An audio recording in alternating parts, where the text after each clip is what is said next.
भगवान श्री राम जी ने बताया, मृत्यु के बाद घर में माता पिता की तस्वीरें लगानी चाहिए या नहीं।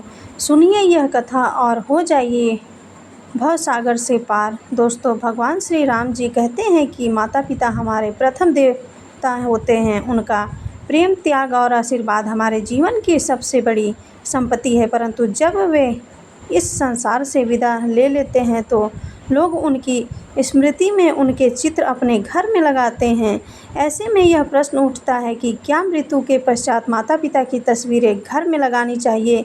क्या इसका कोई आध्यात्मिक प्रभाव होता है? आइए जानें भगवान श्री राम जी इस विषय में क्या कहते हैं। आज की इस अलौकिक कथा में भगवान श्री राम जी स्वयं एक भक्त को इस रहस्य से अवगत कराते हैं। यह प्राचीन समय की बात है। एक दिन देवर्षि नारद पृथ्वी भ्रमण पर निकले थे। तब उन्होंने देखा कि कुछ लोग किसी मृत्यु व्यक्ति की चिता के पास खड़े होकर रो रहे हैं और मन ही मन दुखी हो रहे हैं। कुछ समय बाद उस मृत व्यक्ति के परिजनों ने उसका चित्र अपने घर में लगाया और उसके समक्ष बैठकर उसे स्मरण करने लगे। यह दृश्य देखकर देवर्षि नारद आश्चर्यचकित हो गए और सोचने लगे, जिस व्यक्ति की मृत्यु हो गई है उसके परिजन उसके चित्र को घर में क्यों लगा रहे हैं?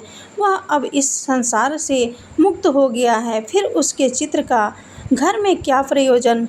क्या ऐसा करने से मृत व्यक्ति की कृपा प्राप्त होती है या इसका कोई और अर्थ है? देवर्षि नारद इस दृश्य को देखकर कुछ समझ नहीं पाए। अपने प्रश्नों के उत्तर पाने के लिए उन्होंने भगवान श्री हरि विष्णु जी के लोक वैकुंठ की ओर प्रस्थान किया।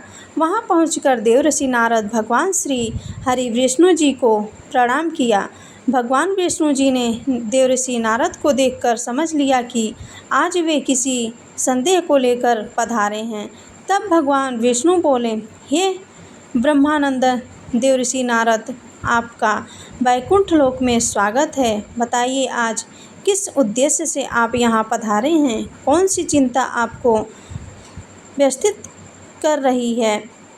निश्चित ही आज आप किसी शंका के समाधान हेतु यहाँ आए हैं।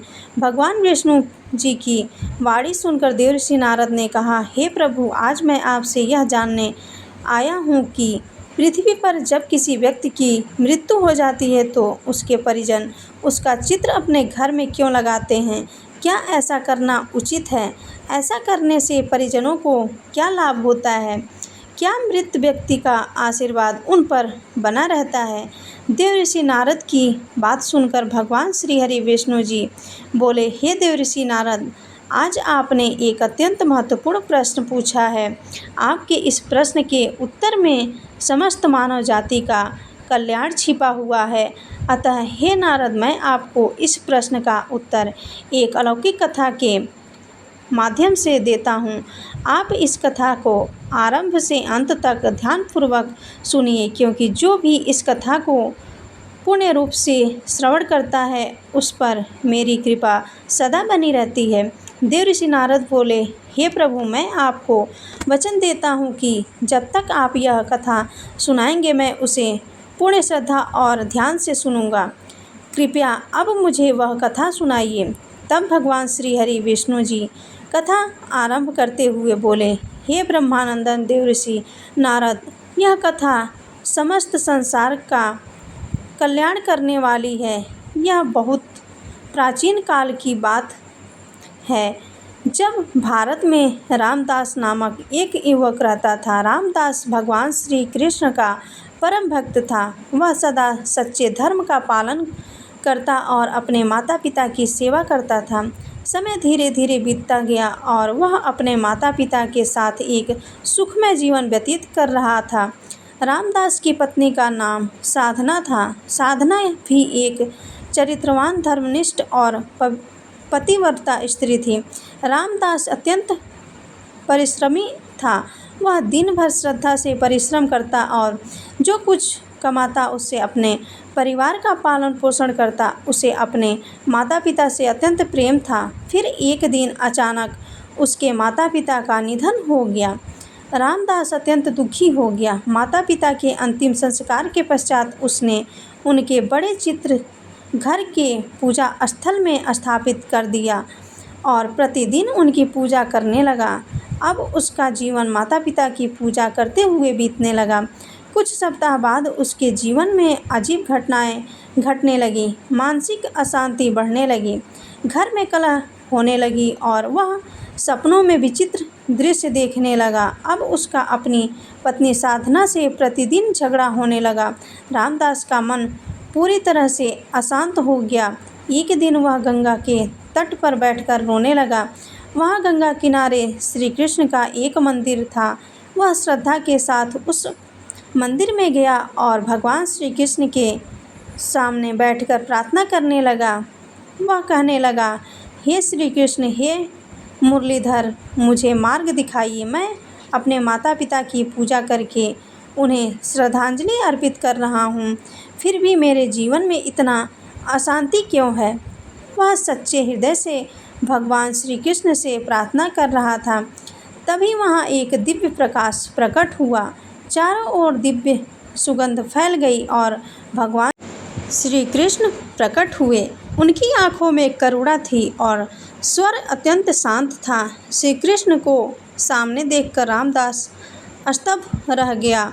उसे विश्वास नहीं हुआ कि स्वयं भगवान श्री कृष्ण उसे दर्शन दे रहे हैं।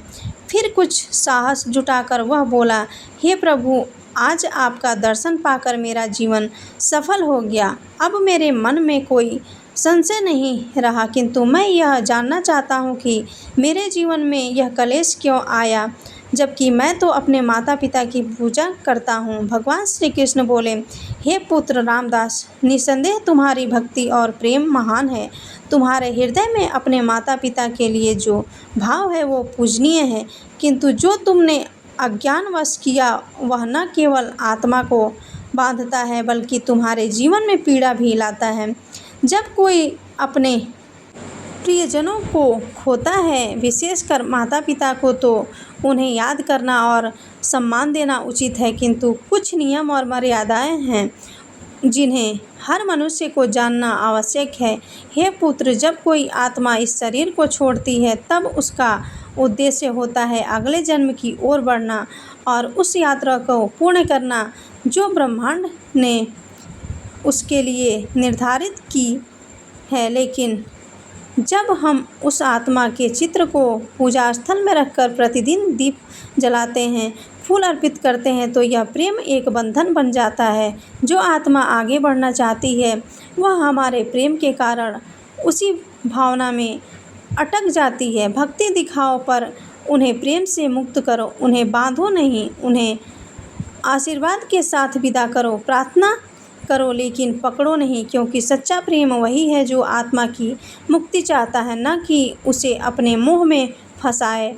भगवान श्री कृष्ण ने शांत स्वर में कहा, हे पुत्र, यह जानना हर गृहस्थ के लिए आवश्यक है कि जिस स्थान पर भगवान की ऊर्जा होती है, जहाँ मंत्रों की ध्वनि गूंजती है, जहाँ दीपक की ज्योति आत्मा को परमात्मा से जोड़ती है, वहाँ मृत व्यक्तियों के चित्र नहीं लगाए जाते, क्योंकि वह स्थान आत्मा की मुक्ति का केंद्र होता है, न कि बंधन का।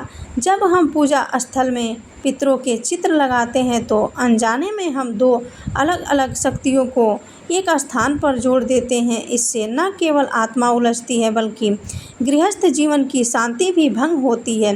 भगवान का स्थान आत्मा की मुक्ति का केंद्र होता है और पितरों का स्थान स्मृति और श्रद्धा का, अतः इन दोनों को अलग अलग रखना चाहिए। भगवान श्री कृष्ण आगे कहते हैं, यदि तुम अपने माता पिता का चित्र घर में रखना चाहते हो तो ध्यान रहे कि वह पूजा स्थल न हो, वह स्थान केवल स्मृति हो, जहाँ दीपक या अगरबत्ती न जलाए जाए। वह श्रद्धांजलि हो, पूजा नहीं। पूजा वहाँ होती है जहाँ हम भगवान का आवाहन करते हैं, और स्मरण वहाँ होता है जहाँ हम किसी को प्रेम पूर्वक याद करते हैं। हे पुत्र, प्रेम और पूजा के अंतर को समझो। जो आत्मा जा चुकी है उसे सम्मान दो, किंतु ईश्वर की पूजा और आत्मा की स्मृति का मार्ग एक जैसा न बनाओ। यही सच्चा धर्म है। जो संताप तुम्हारे मन में है वह स्वाभाविक है। माता पिता के निधन के बाद हर संतान उनके लिए कुछ करना चाहती है। पितरों की शांति के लिए श्रद्धा और तर्पण सर्वोत्तम उपाय है। इन वैदिक कर्मों के माध्यम से तुम न केवल उन्हें सम्मान देते हो बल्कि उन्हें अगली यात्रा के लिए आध्यात्मिक शक्ति भी प्रदान करते हो। यही सच्ची सेवा है। जो चला गया उसे मुंह में मत बांधो, प्रेम से मुक्त करो। एक पुत्र का धर्म है पवित्रता। यह संसार माया है। आत्मा आती है, अनुभव करती है और वह फिर चली जाती है।